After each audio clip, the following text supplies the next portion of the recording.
Hi guys! Ipakilala namin sa si Balat. Si Balat ay tinulungan naming makalabas sa eggshell kasi hindi niya kaya mag-isa.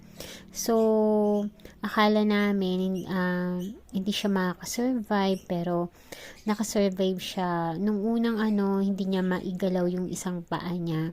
Pero, and binubuli pa siya ng isang kapatid niya, yung naiwan niyang kapatid kasi nga may deformity si Balat. Pero nakakatuwa kay Balat ay hindi siya gumib up. So, lumaban siya. So, ganun din yung buhay na, ayan, gumagapang siya, pinipilit niyang makatayo. Although yung isang paa niya, as in talagang ilang days na di niya maigalaw. Hirap na hirap siya. Pero, look guys, so, ayan na si Balat.